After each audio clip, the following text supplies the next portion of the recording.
Okay. So, firstly, welcome to the webinar. I'm so happy that you're here.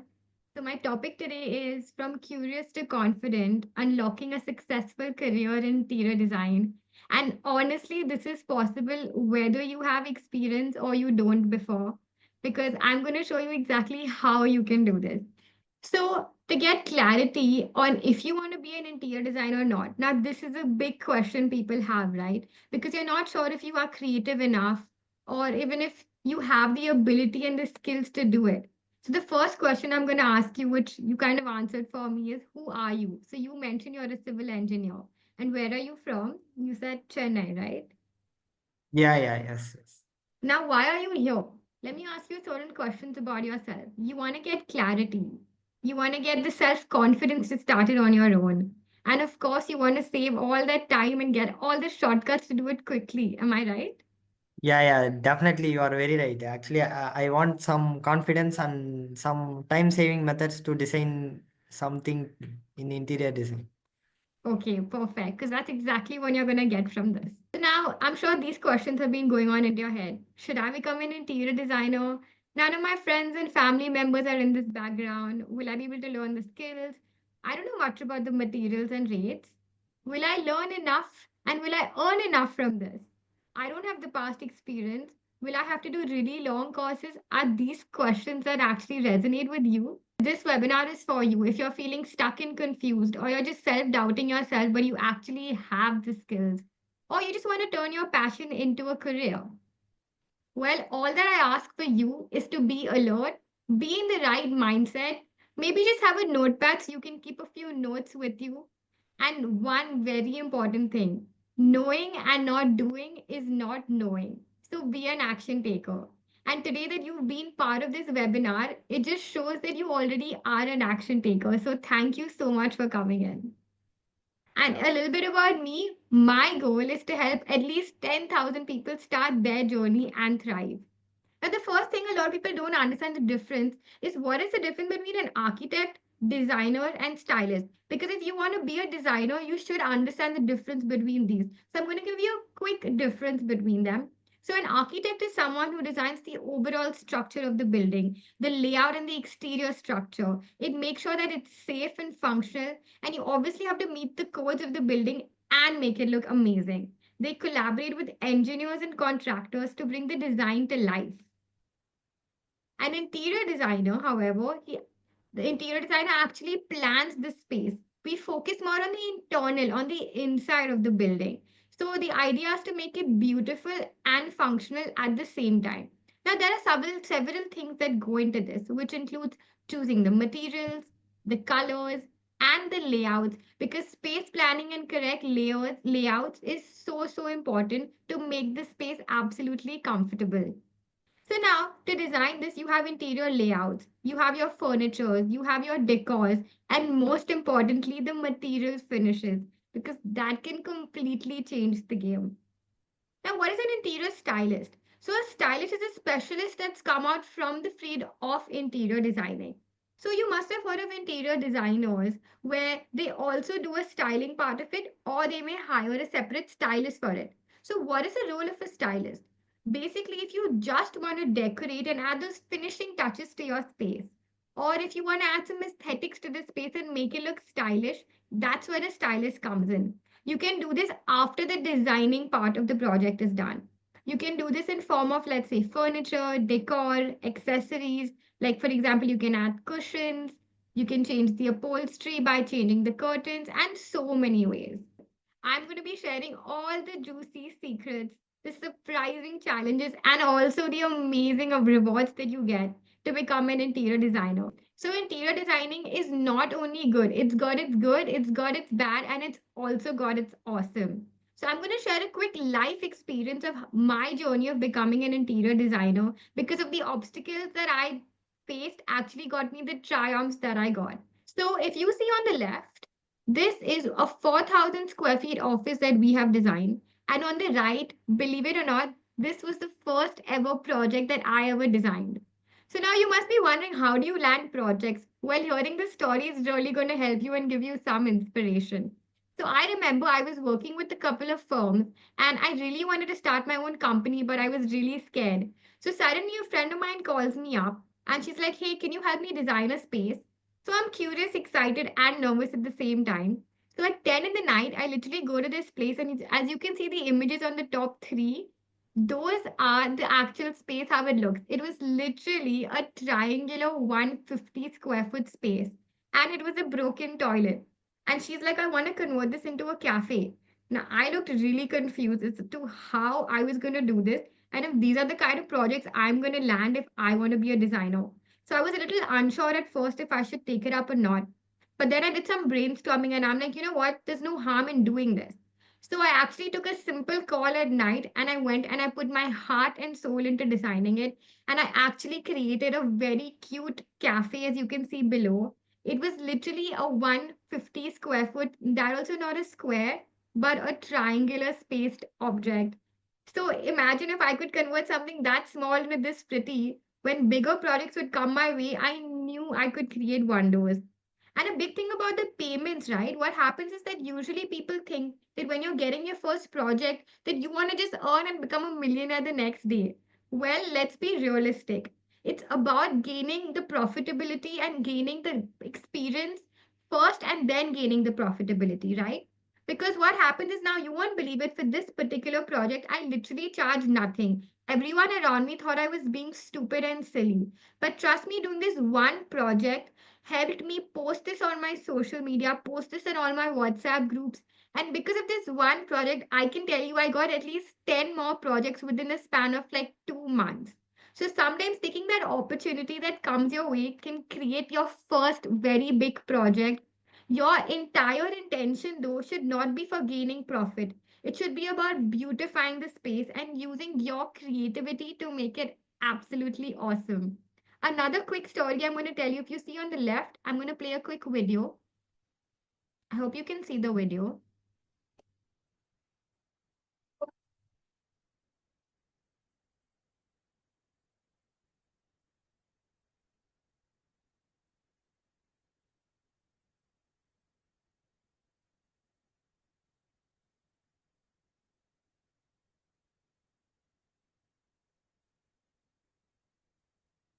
So, believe it or not, this story is about the Epigamia yogurt office. Have you heard of the Epigamia yogurt? The company where they sell the best yogurts in the world? Well, this is their office. So, I remember they called me up about randomly a DM on Instagram saying that, "Hey, I would like you to design my space." And I'm really confused because they're a big company, and this was probably somewhere in the beginning stages of my interior design world. So I was a little confused why they wanted to get in touch with me. But then I found out that they had pitched this same inquiry to like three, four of the best designers, which are very renowned, whose name I'm not going to say. But I was really shocked. But I was scared, but I knew that I had it in me, and I put in all my effort to pitch it to them, give them designs, give them the drawings. And end of the project, what they told me, why they chose me, they said that they chose me because I was so prompt with my work. I was so confident, and because my creativity skills didn't demand on the pricing of the project, but how to make it actually happen. And I did this entire 4,000 square feet office in literally 2 months. It was a kindergarten school. So if you put your mind to it, trust me, you can do this. So if I can do it, I don't know what's stopping you.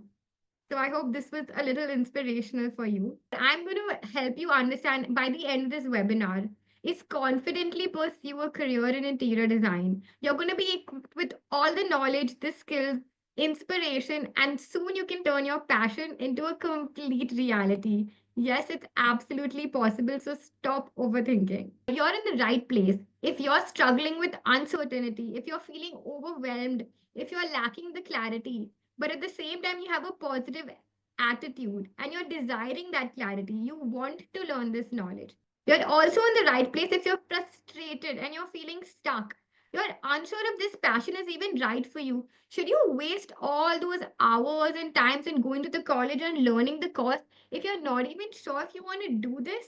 Because I mean, come on, interior designing is not that you take a paper and pencil and you create something. It takes effort. You have to actually put in that effort. So, are you ready for that? Because if you are, you're going to get all the perfect roadmaps for your goals. You're going to understand how you can become the most amazing and successful interior designer.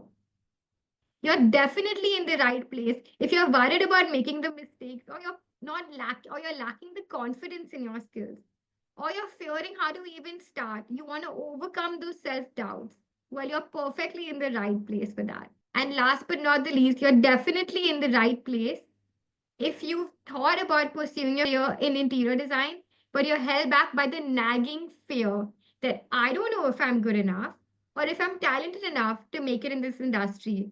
Because trust me, there are many people out there who are thinking the same, but they've done it. I was in a place like you and I have done it. So, if you think you're worth it, close your email, close those 20,000 browsers that you have open on your window, ignore your phone notifications, and please ask your family not to kill each other just for 1 hour. Now, why should you trust me? Because I have walked in your shoes. I had no one to help me, no support, no guide, and trust me, no one even close to in my family had a creative mind. Forget anything to do with interior design. And I've helped so many people like you. So, are you ready to start your journey? Hi, I'm Tanvi Sixeria, the founder and CEO of Lil Miss Designer. I'm an interior designer since more than 11 years. I have started my own company since more than 8 years, and now I have decided to become a coach so that I can help people just like you. I have done over 55 successful projects all over India, and I have 100 plus clients, very happy, and they keep recurring, so that's some success. Let's hear what some of our clients have to say.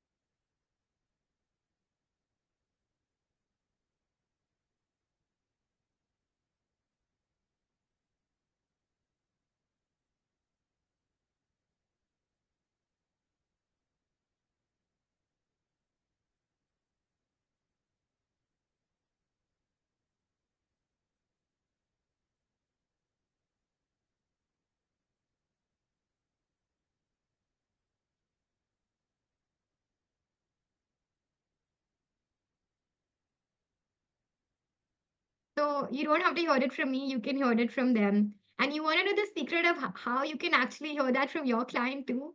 Well, first step is stop talking and listen to them carefully.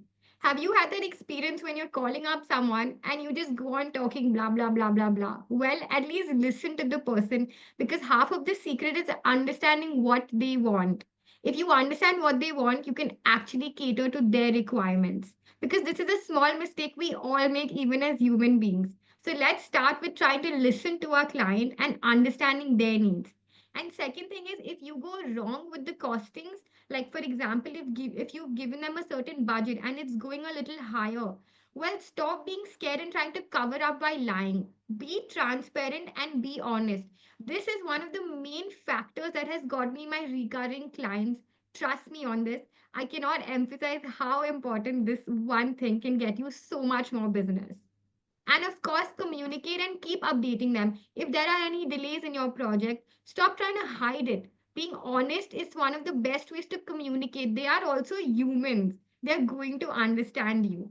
And do your job as an interior designer. Stop trying to do everyone else's job. Stop trying to become the electrician or the carpenter.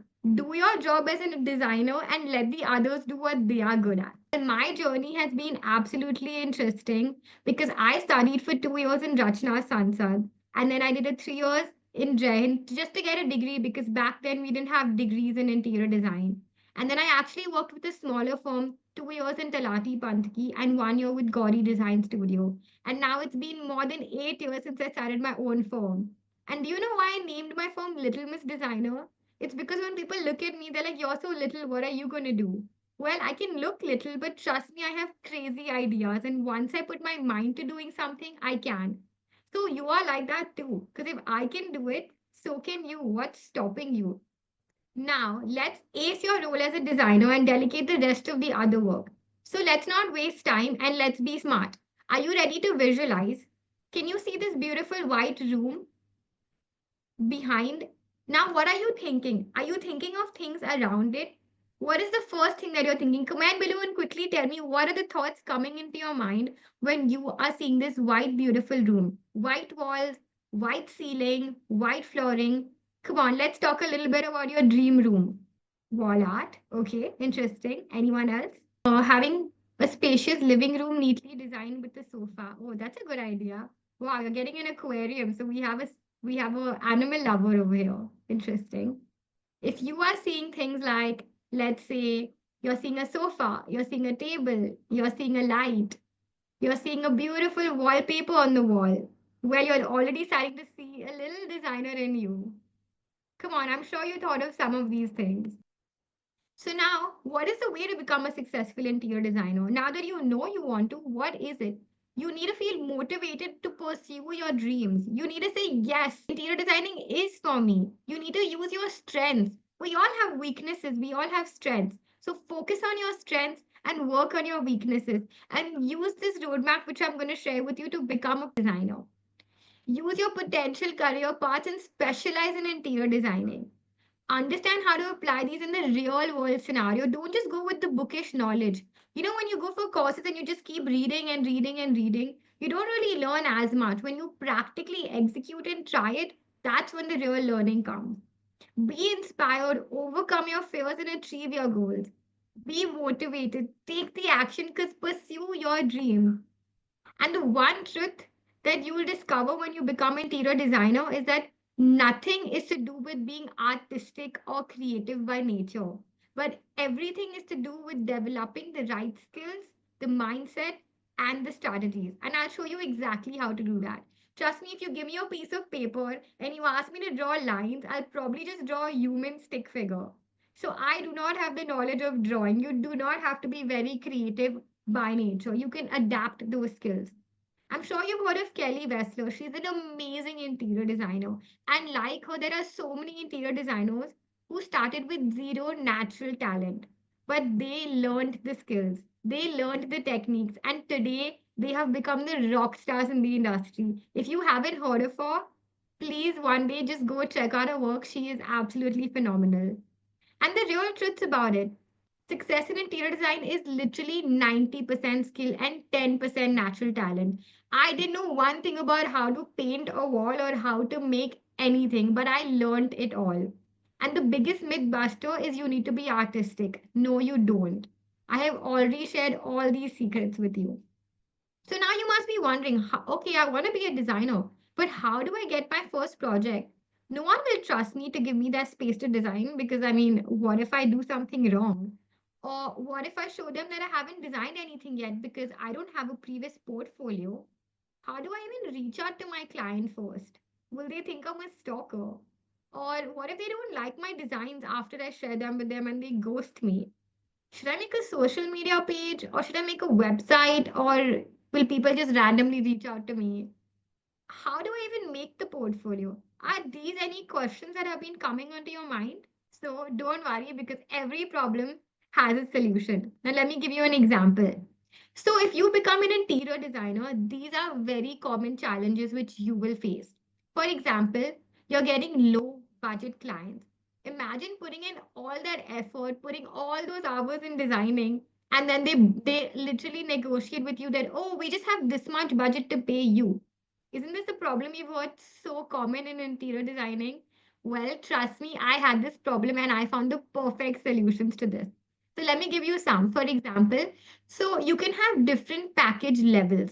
So let's say if you are giving one package for, let's say I'm giving a random example, right? Don't stick with these numbers. Let's say I'm saying that to design one BHK, your package is going to be, let's say, your design fee package is going to be, let's say, 50,000, right? That is going to be for your low budget client. Whereas for a higher budget client, it's going to be 1 lakh. Now, what you do is you adjust these packages in a way that the more you reduce the scope of work per package. So, for example, example, in a lower package, you put lesser things in the scope of work. So, for example, you will only put, let's say, the drawings in the lower package. Whereas if they want additional 3D views, if they want site supervisors, you hire that in a higher package. So, what happens by this is you get paid for the exact scope of work that you are doing. It's not like you are overdoing the work and you are getting paid less.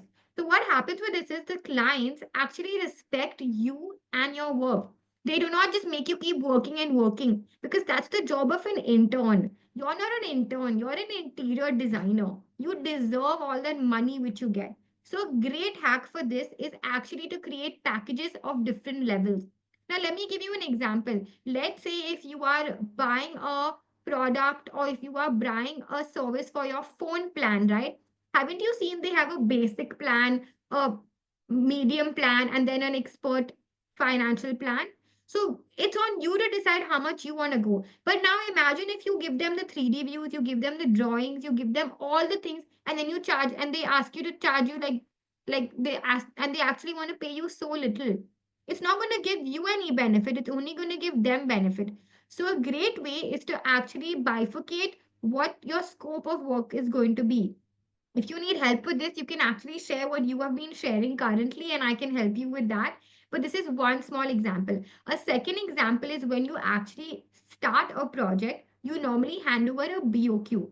A BOQ is basically like a bill of quotation, where you normally write all the estimates. Now, what happens is, supposing I tell you that, hey, your project is going to cost 50 lakh. You're going to look at me. Why? You're cheating me. You're taking so much money from me, right? These are the questions the clients are going to ask you. So, a simple way to do this is to actually have a breakup of the BOQ. I'm going to show you that a bit later. But to have a breakup of the BOQ where you're going to write the tile is going to be this much. To fix the tile is going to be this much. So, what happens is when they see the breakup of 1111 thing and then they see the total, they actually believe why the cost is going so high and they may not ask you to reduce the cost. So this is a great hack. And also, let's say if you've put in 5 items, right? Like let's say you've put in tile, you've put in sanitary ware, you've put in different items like this. So they can be like, no, I don't want to spend so much on the sanitary ware, but I'm okay with spending on the tile. So this brings up a more realistic budget for the client. And trust me, this way, slowly, slowly, you will see that you will be attracting more quality clients, not these low budget clients. Because low budget clients usually have the most knick-knack issues going on, and we don't want to attract those. The next amazing, amazing way is to target your audience when you're marketing. So, if you're familiar with marketing, you can do similar things like you have social media, Instagram, Pinterest, YouTube. These are very easy ways. You just have to know how to put yourself out there. Once you put yourself out there, there are ways that you can actually target your type of audience. So, let's say if you want a client who pays you at least 20 lakh per project. So, you can easily understand what the client is going to have. For example, if you want to target someone who has a higher budget for their space, you need to understand what their habits are. They probably like shopping more. They probably like going on holidays more. So, understanding their characteristics, their natural ways of doing things, you bring that into your marketing when you do it. And you will see that everyone who reaches out to you will literally be your type of client budget. Is this making sense? And of course, discounts. Discounts is the best way to reach out to clients. Now, come on, if I told you that this webinar was for 5,000 rupees and now you're going to get it for 100 rupees, aren't you going to jump in? Well, that mentality works wonders. So, definitely try this with the client. So, for example, let's say you want to charge the client and you actually want to earn, I'm giving a random number again. Let's say you want to earn 1 lakh design fee. So, bring up your fee and actually mention to them, let's say you want to charge 1 lakh 50. Then as the Indian mentality sets in, they will negotiate with you. And then they'll negotiate. And finally, you will come down to 1 lakh. Well, it's a win for you because that's what you originally wanted. And it's a win for the client because they feel that they have bargained and got a better price. Don't you think that's amazing? So this really helps to understand how to not aim for low budget clients, and even if you get the clients, how to get the best fee from them. So definitely try this out. I'm sure it's going to work. The next common challenge that a designer faces is they don't have enough projects. Now, I'm sure this is very common, right? Because, like, supposing you got one project and then you don't have another project for, let's say, 3 months, you're going to be like, what am I going to do? Well, there is a solution for that because what happens is when you are consistent in your posting on social media, people are going to follow you. So what happens is, let's say I have one project going on. Today is, let's say, January. So my project is going to go on for 3 months. So January, February, March. But now after March, I don't have a project. So you cannot start looking for a project in March. If you're going to do that, you're going to have a lot of breaks and you're not going to have enough projects. So how you should do this is you should start pitching for projects prior. Now, obviously, you cannot go to the client. So, what is the way that you pitch for it? You do your part. You create a portfolio. If you don't have a portfolio, I'll give a hack for that also. But you create a portfolio where you showcase your work and keep posting about it. So, what happens is that people actually resonate with your work. Let's say you don't have a project. You can always use your softwares. I have used this hack. Like, for example, if I have had no project so far, right? I literally go to 3D Max. I create a few draft room views, and the 3D views look so realistic that sometimes people actually think it's a project. Like, I remember one of the people called me up and they were like, hey, we really liked this terrace. I had designed a beautiful terrace. And they were like, we really like this. Can we visit it? And I said, this is not an actual project. This is a 3D view. And they were shocked to know that this is a 3D view. So don't get me wrong. I'm not asking you to fool them, but I'm just asking you to click to create realistic projects through 3D views so that people can understand your design sense. And not just them, you will get a lot more practice with real spaces. For example, maybe start with your room. So, what you can do is, let's say you have your bedroom that you're staying in, take a quick sketch, draft it, and then create a 3D view. Of course, you need to know your softwares for that, so don't miss out on that. But let's say you create your own room with your dream room. So remember how I gave you the example of the white room? Try to visualize and create that and then post about 3D visuals. So even if you don't have a project, you still can build a portfolio through that. And once you do that and you start posting it, you can also post tips, hacks, which trust me, you will realize when you're studying and learning about this. Post about it. And by doing this, you will see the number of people messaging you and calling you. Then it's not going to be about you not having projects. It's going to be about you choosing which clients you want to go ahead with. So you will be on the upper value. And if you think this is not true, trust me, I have tried this and it is working for me. Today, I can tell you that if I look onto my Instagram, I didn't start with that, right? But now, because I've been consistently posting, every time I open Instagram, I have at least three clients asking me if I could design the project for them. The whole game plan changes. And I was nobody. I was someone just like you. I literally just gave value to them. By giving value by your help, by giving value by what you can design, that is enough for them. And then they build a trust with you. So you will definitely get tons and tons and tons of clients. And most importantly, let's say even if you've had one client in the past, use your existing client. Haven't you heard of this situation where, let's say, if you went and you saw a movie and you really liked the movie, you went and told another friend of yours, hey, I really liked this movie, you should check it out. Giving a referral through an existing client is the best way to keep getting more and more projects. For example, remember the pop-up cafe that I mentioned to you, my first project? That project was referred by my client to five more people, and I got five more projects just through that one small place that I designed. Because referrals is the best way. We keep trying to get new clients, but we don't understand the importance of the existing client that we have. So don't forget to try to use your existing client. And another way how you can use your existing client is to just be in touch with them. Maybe wish them on their birthdays. Maybe just be in touch with them once in like a few months. And trust me, if they really, really like your work and you've created that bond with them, you will get minimum two clients from every client that you already have. And of course, another way is networking and collaborating with other designers. So, when you go for networking events, people sometimes just go for the fun of it. But if you go intentionally to networking events, for example, I remember I went for one of the networking events and I probably met some vendors, right? So, building bonds with vendors got me better discounts on the product. I also met some people who were randomly talking about starting their restaurants designing their homes. And then because they connected with me face to face, they actually kept me on note and messaged me later, and I designed their space for them. So it's miraculous how a simple thing by going to a networking event can get you more clients, and getting more sources of clients. Make sure that you have enough projects and you're never running out of a time where you look at your calendar and you don't have a project aligned. Is this making sense to you? Do you think this is something that you would want to try?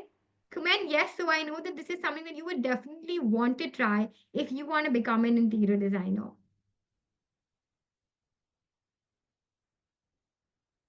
Okay. So coming to the tight type timelines. Now, haven't you heard of clients when they say that, hey, I want to design a space, but I only have a month to do it? Well, this is going to be hard, right? And what happens with this is sometimes the quality goes down, your name goes down, and there are a lot of complications to this. So there are very smart ways to deal with these issues. What you can do is you can actually create SOPs and systems. Systems and processes is the best way to do something in an organized manner. So, for example, let's say if a client comes to you and they say that they want to do it in 1 month, be realistic. Is this actually possible in 1 month? If you think it's actually possible, then go for it. But don't get in the mentality of just saying yes, yes to the client to get the project. For example, if you're designing a 1 BHK, I would say minimum consider 2 months for any project because it does take that time. Be realistic with your timelines. You will take time to first design the project, then to execute the project. So you have to be realistic. So point blank, be honest with your client and show them your system. So a great way that I do this is I create a schedule chart or I create a timeline. So for example, I know that there is going to be, let's say, waterproofing, then there's going to be tiling work, then there's going to be fixing of the sanitary ware. So I know that roughly this each step takes a certain timeline to do the process, right? So what you do is you create the system like a template. I can share this with you later, but basically you create templates like this, and then you know that okay, if supposing something is going to take you 1 month, you tell the client it's going to take you 1.5 months. Because imagine if I tell you you are going to get your Amazon product after 30 days and you receive it in 25 days. Now, are you going to complain that you got it earlier or are you going to be happy? So always give timelines that are later and finish it off before. And this is only possible if you have systems. A quicker hack for this is if you have a site supervisor. If you have a site supervisor, basically the role of a supervisor is to like expedite the entire process. So let's say if a material has come into site, or let's say if something hasn't gone right, there's been some delay, he will immediately update you. You will give him the rectification and some update on how to make it go quicker, and he will implement that. So what happens is like if something is stuck, you cannot keep going to site every day, right? Being realistic, let's say if you have 3 projects going on, you cannot be in 3 places. You just can't. So, a great way is to hire supervisors. And if you think that hiring a supervisor is expensive, add it in your BOQ. So, what I do is I write design fee, I write site supervisor, and a separate fee. And in case the client doesn't want to pay for it, then they're not even going to get the timelines and the quality. So, this is a conversation you need to have to the client. You need to explain to them the role of a site supervisor. You need to explain to them that spending that extra 20,000 a month on a site supervisor is going to get them the result of a properly timed site supervised project. And when they understand the value and the result of it, you will be surprised how they're actually willing to pay for it. Because initially, what I used to do is I used to pay for the site supervisor and take it from my design fee card. And I realized that I was barely gaining any profit from this. So instead, I realized that I have to have that conversation with the client. And trust me, you'll be surprised how many of them actually agree. So, what happens with this is your site gets completed on time. You don't have to pay anything from your pocket, and your design comes perfectly looking amazing, and the client is happy at the end of it. So, creating charts, pre-planning. Stop planning everything after the project is done. Now, how many of you heard of situations where you've taken up the project and you didn't have much time to pre-plan, and now suddenly you've decided you want to do the flooring now, wooden, and you want to add like 5 lights somewhere else, and this and that, and it's all chaotic. Well, don't do that. I have a strong rule. Until my furniture layout is not frozen, I will not even start with the project execution. It is my rule number one. No matter what the client tells me, no matter what the contractor tells me, and this one rule has really helped me, because what happens with this is all the changes come before. The pre planning part takes a little longer, but what happens with that is everybody has clarity. You have clarity, your contractor has clarity, your client has clarity, everyone in your team has clarity. So pre emphasize on the pre-planning part, and trust me, then the execution will be flawless and everything will happen on time. So these are some of the common problems. Any other problem that you guys know or you would want to know how to handle it? Yes, actually, that is true. I have heard of this too, where they actually bargain with other designers. Now, this is the mentality which I told you. When are you going to fall for this problem? Is when the you have, let's say, only one client contacting you. Now let me tell you, if you have five clients contacting you, okay, I'm being very realistic with you. Let's say you have five clients contacting you, and one of them tells you that, hey, I don't want to pay you more than, let's say, your number 10,000, and you want to get paid at least 50,000 for the project. And let's say another client who's talking to you is willing to pay you, let's say, 40,000. Now you have options to choose from the client, because remember, you are a great designer. It's not only the choice for the client to choose you. By doing all of these things that I told you, right? The social media, the networking. By this, what happens is you have a lot more options to choose your designer. Sorry, options to choose your client. So it's not going to be just the client is choosing you. It's going to be that you are choosing the client. So when you get a client like this, again, when you give them the BOQ, you explain to them this, right? So let's say if they say we are willing to spend 50 lakhs on the project, but we want to pay you as a design fee only, let's say a random number, 1 lakh. Now you're not going to be happy with that, because you know the efforts you are putting in. That's when you come in and you would explain to them. Don't be rude with them. Be real and explain to them that to do this work, these are the things you need to do. You can list out. So, for example, you can say, I need to design, I need to go select the materials, I need to, like this one scope of work you can design. So, they'll actually understand where you're coming from. So, maybe, like I said, and always give a higher cost. So, by the time they bargain, you anyways come to the cost that you really wanted. So, for example, if your client, like you mentioned, wants to, let's say the client wants to pay you 1 lakh, right? So you start at 1.5. So even if they bargain, you're still getting 1 lakh. Trust me, try all of this. I'm not just fluffing it. I have tried these. I have tried each and every one of these, and I have actually got the clients.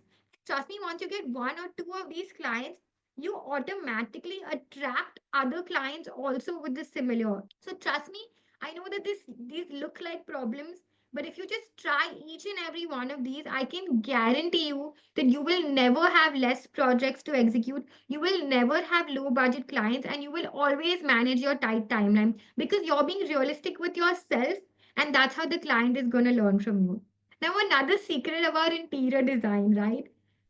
Interior design is, of course, it's got all its technicals where you have to learn all your softwares like AutoCAD, you have to learn your dimensionings. But the most important thing that nobody tells you is you need to have great people's skills. I cannot emphasize this anymore. Now, what do I mean by people skills? Now, imagine I am one human being. I have to deal with clients. I have to deal with all the contractors, my carpenter, my electrician, my plumber, my painter, my polish person, all my vendors, where I'm buying my ply from, where I'm buying my veneer from. And of course, the team. If you're doing it on your own, great. But if you have a team working with you, who's one person doing the drawings, one person doing the 3D views, now that seems chaotic, right? You are one human being. So I want you to, I don't mean to scare you, but I want to be very real with you. This is going to happen. Like there were times my phone would just be buzzing and buzzing and buzzing, and it would be crazy. So, one is learn to have patience. Two, learn to plan your day. So, sometimes what I do is I understand this may not happen in the initial stage, but I started doing it now. What I do is I have timelines. For example, I will only answer to my clients or my contractors from, let's say, Monday to Friday, 10 to 6.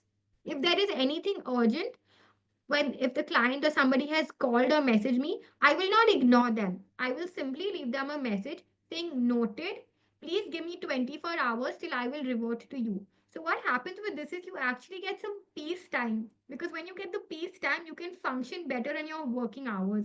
Because interior designing is something that can be a 24/7 job. Like there were days I used to work Monday to Sunday, morning to night. Like it's a 365 day machine I had become. And what happens with that is my output became lesser, my creativity became lesser. So you think you are doing more, but you are not. On top of that, your mental health will go crazy. So when I say plan it well, like do the timings that work for you. Like if you want to do 10 to 7 or you want to do 9 to 6, whatever timings you have. And if the client or contractor calls you, don't ignore them. Just simply send out one message saying noted, so they feel heard, and respond to them the next day. Of course, if there's some crazy emergency once in a blue moon, you can manage that. But as a general rule, try to create this value within yourself and then onto your team members. Because trust me, people skill is one of the most. Suddenly, a carpenter will call you with problems, your team member will call you with problems, and it can go like your mind will be everywhere. So, if you're not in the right mindset, how are you supposed to help the others? Okay, so now what are the things you need to do to be a great designer? One is I have actually seen a few courses online. I'm also creating some on my own, which I can share with you later. But you can also do an offline course. That's completely on you. But definitely learn a course. Now, what happens is when you learn this course, right, you learn more of the technical factors. Like you can learn your softwares, you can learn basic things like more about the materials. So definitely do a course. Don't just randomly start, because if you want people to respect you and understand your design, you need to have that knowledge. Today, why are you listening to me? Because I have the knowledge, I have the experience. So if you want people to value you, if people you want people to think you are a great designer, know your ply, know your AutoCAD, know everything as much as you can from your end. And trust me, the rest you will learn while you're doing this process. It's a beautiful process. So definitely do a course, whether it's short, long, online, offline. I completely leave that to you. But do a course so that you know the basic. But along with the course, one of the most important things is go to site. For example, if on paper I can see a wall over here and I see something over like a TV unit put over here, when I go to the site, there could be 100 problems with that one wall and one TV unit. Only when I go to site and I see what's happening is when I learn. Like there were times I used to go to site for five hours and just stare and observe. I used to observe what the carpenter is doing. I used to observe what the electrician is doing. I used to just observe. Observing teaches you so much. And if I used to ask the stupidest of questions, I started to ask the carpenter, why are you putting this angle with this angle for the ply? Why are you putting this support? Trust me, no question is stupid. Just keep asking and you learn so much. Even if you know a friend who's designing a place or you know somebody who's renovating their place, just speak to them and ask them, hey, can I go visit for a day? And just go there and observe. Trust me, you will learn so much. And of course, know your dimensions. For example, you should know the standard sizes of your beds. You should know the standard sizes of what heights are going to be there. So, this is also known as ergonomics. I'm not sure if you're familiar with ergonomics, but ergonomics is basically when you match your body dimensions with the object dimensions and the room dimensions. So, let's say if I'm sitting on a study table, the height that my hand has to be on, the height that my leg has to be in should match the table height. So things like this you should be familiar, because you don't want to go wrong with giving a very small bed and a very big bed to a client. That's going to be a little problem there. Learn about your materials. What are the good plies? What are the good? Exactly, it is 30-inch study table height. See? So it's important to know all of this. Then understanding the materials, understanding the colors. Now, colors is something people really get scared of. I do not know why. Colors is one of my favorite things to do. You should obviously understand what your color style is, which you will adapt as you become a designer.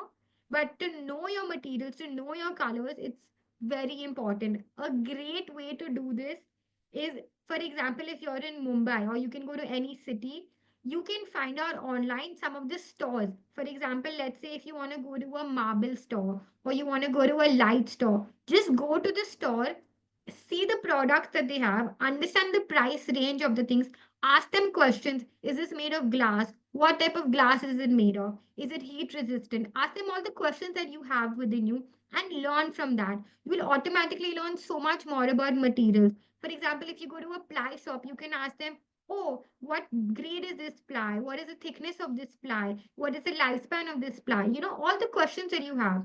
Learn and understand by going there. And another thing is, go to exhibitions. The exhibitions which happen throughout the year. There are so many exhibitions, and trust me, the people who host the exhibitions, they want clients. So they will answer as many questions. Even if you have like 100 questions, they will answer you. So ask them everything about the product. Ask them what is the size, what is the color, how do they deliver, what are the patterns, what is the delivery and costings of everything. Ask them everything you have because they want you to be their client, so they will shamelessly answer also. That's a great way to learn about materials. And colors, for example, now Asian paints, right, is one of the most common ones which people work with. So on Asian paints, the best way to learn about colors is what I do is I open the pamphlet of the colors and I see the colors which I resonate with. And I actually match that with the Instagram pictures that I see. So Instagram is not just for scrolling. I actually see some colors that I like. I try to match it with my colors on my pamphlet of paints, and then I understand what are the colors I'm liking and not liking. That's a great way to understand colors. It's a great way to understand which color goes with which color. So let's say if I have a sample of green and I put it with like let's say a red, that's gonna look crazy. But let's say if I have a green and I put it against a beige, it's gonna look amazing. So if you try these different concepts with paint samples, it's the greatest way to learn colors because digitally there's only a limited amount that you can actually learn. And of course, know your costs. Because what happens is, let's say if you've chosen a product for a client, let's say if you've chosen a veneer or a laminate, and the client comes and tells you that, no, but this is not the rate of it, and it's actually cheaper. What happens is the client's trust goes for a toss because they think that they are going to be cheated by you because you are overcosting. When actually it's not that, you just didn't know about it. So the best way to do this is when you go for the research for the materials, ask for the cost, ask them to send you the cost of it because if you don't have the cost of it you will not know. Go to at least 5 6 stores because let's say one store may give you a cheaper rate, another store may give you a more expensive rate. So understand all of the costs because once you know the cost, even if the client comes and tells you that hey, this cost is lesser, well you will be like yeah, maybe because the quality is lesser, because I am ensuring you that the quality is good, I have done my research. Show them the 10 or 5 stores that you've gone to, show them the rate list and be like, I vouch for this. If you want to get it from that place, you can do it. But I don't guarantee it. I guarantee this because I have done my research. So that's a great way to ensure that no one fools you. Nor should you let your clients get fooled because they are only going to be dependent on you for this. The next thing is understand your basic concepts like your lighting. Understand all of these concepts so that when you're actually doing it, you're not like, oh, what do I do in a situation like supposing a client says, I'm not liking the lighting or I want brighter lights. You should not have the answers. So to not have the answers, you should know about it. Like, should you use white lights? Should you use yellow lights? How many lights? There are so many rules which you should follow, which obviously we can do a separate conversation on that. But just understanding these concepts so that you feel knowledgeable. If you're smart, you feel knowledgeable. The only thing people are going to understand and respect you. And these are the small hacks of how to become a great designer. So, yes, mood lighting, general lighting, all of that is so important. And of course, like I mentioned earlier, follow systems, be organized. Even when you're, let's say, finding a job, don't just find a job that pays you. No, you're not living, you're living in this century where I know money is important, but try to do a job where you're going to learn maximum. For example, I remember I had some friends who were working in a firm and where they would be given very silly work like, oh, just draft this and then go home and don't go to site. No. Find a job and have a conversation with the boss where you can understand the entire perspective. For example, when I have people working under me, I ensure that they do all the technical work, that is the software work. They also go to sites, they also go for the material selections, and they also come with me for the client meetings. So, what happens is when you have an overall perspective of everything, that is when you learn. Not if you're just sitting, going to the office, doing drafts, and going home. No, don't be a robot. Go find a job that actually resonates with you. So, this is the best way how you can become a great designer. You must let go of the idea that you need to be a natural born artist to succeed in interior design. Is this something that you believe in? If you do, you need to stop. The second learning is you must break free from limiting belief that you're not creative enough. I am not creative enough. Nobody else out there is creative enough. You can build those skills. And of course, you can remove the self doubt. These are just words talking to you. Remove it. You can do it. If you decide to do it, you can do it. There are so many possibilities and so many opportunities. I know the competition is big, but if you're really, really, really good at what you do, trust me, everything just works out. Interior designing is literally like a piano. Or have you ever played an instrument like a piano or any instrument? Did you just be born with those talents where you knew how to play it? What are all the pianists doing? Aren't they practicing for hours? Aren't they learning the skills and then becoming the best pianist or a DJ or anyone who is learning a skill? They were not born with the skill. They learned the skill and then they became great. It's the same as interior designing. Well, let me give you a quick example of there was this girl Dipti. She was very detail oriented. She was fascinated by interior designing, and she thought she needed to be natural and become a natural born artist to be an interior designer.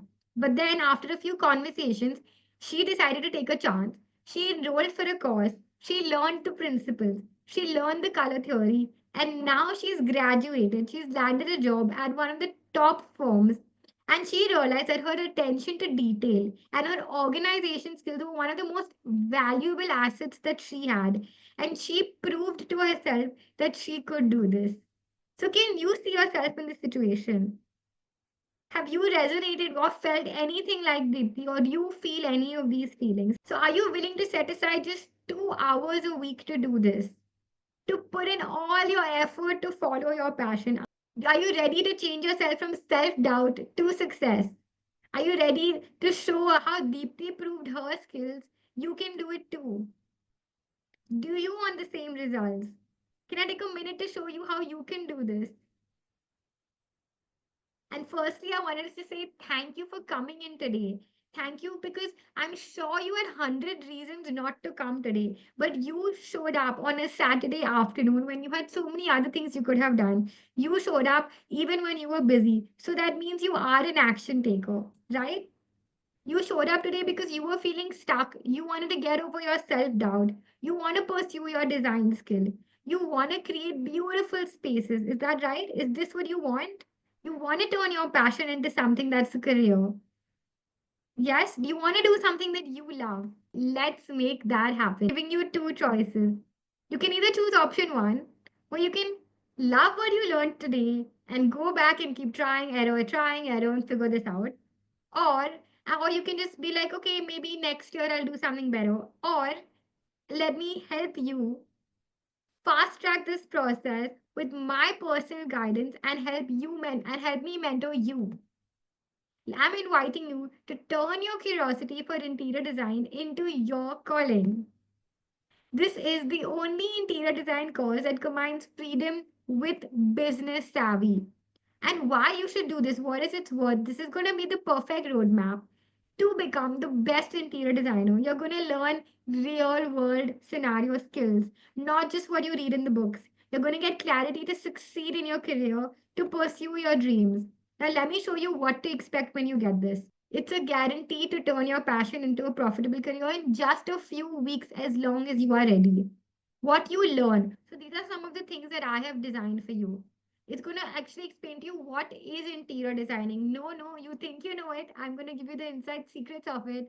If it's even for you, what are the processes of interior design? In this, I literally give you the step by step process from conceptualization to the BOQ to the estimates to the every one thing to the execution to the snag list, every one detail. Right? I'm also going to be giving you the different types of interior design. Do you want to do residential, commercial, what? And if you do, what are the pros and cons to it? I'm going to help you understand how to draft a layout on AutoCAD, how to create sectional elevations, everything that you would want to know. This is just amazing. Look at some of the projects that I got to design. This I remember was a beautiful 3 BHK we designed in Lodha. Look at the textures we've used. Look at the neutral colors we've used. It's all about what you want to do. I wish someone had helped me when I started out. I had so many questions, but I didn't really know who to go up to, what to ask. Like if I wanted to know if I should hire this contractor, if I wanted to know if I should go ahead with a particular material, I was really lost. I didn't know who to reach out to. Well, I remember when I had a conversation with Divya, she was so confused. She was from Hyderabad, come down from US, and she was like, "Where do I start? What do I do?" She was so nervous.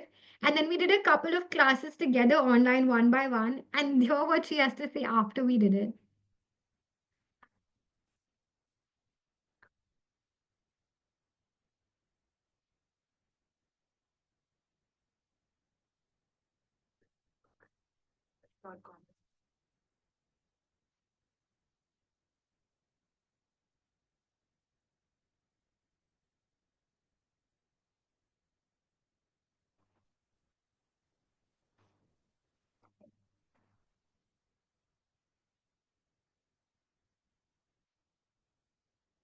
Basically saying that she really learned a lot from this process, and from being scared to even start her own thing, she landed on 2 projects, and how she is feeling so much more confident. So, what are the values that you are going to gain from this result? I remember we spoke about this in the beginning. Did you get some clarity with what it's like to become an interior designer? Did you get some self confidence that you can do this? Do you think that you will save a lot more time by doing these certain things? Yes. Do you feel you understand what it's like to become an interior designer, what the steps of an interior designer are? Yes. Do you feel like even if problems come your way, there are solutions to these problems and you can rectify just by using certain methods, by following certain structures? Yes. Well, if you're curious about, let me show you the pricing. So in this specific course, I have literally put templates for you. You can copy paste. I have put assignments so that you can actually try and do things that you want to do. I have also made recorded videos. So let's say if you had a really long day, you can just watch it at night or whenever you get some time. I'm giving you assignments, guides, templates, all the recorded courses. It's just absolutely amazing. Well, I know all of this is going to charge a lot, but don't worry. I know you've come here for a reason. I'm not going to let you pay this much. Instead, I'm going to assure you that I'm going to give you value for this because you are an action taker. And today, instead of the cost being 30,000, today's price is only 5,000. So if you're interested, let me know because you're going to get templates, you're going to get a detailed course, and you're going to get a certificate. So for the next 24 hours, I'm going to make it even lesser. No, not 5,000, only 999. And trust me, in these modules, I'm going to keep adding things, keep adding things, keep adding things, and you're going to get access to all of that. I'm not going to ask you anything more after that. So it's your choice. Do you want to fast track the process? Do you want to turn your curiosity of interior design into your calling today? Are you ready? Are you ready to take a chance in your dream life? Look at these beautiful spaces we've designed over the past few years, whether it's a bathroom, bedroom, kitchen. It's amazing. I hope you liked this session. Did you find this session helpful? Did you get some clarity? And if you have any questions right now, you can ask me, and I'm happy to do a quick 5 minute question answer with you guys. Thank you so much, Arivas, and I'm really happy you found this session nice.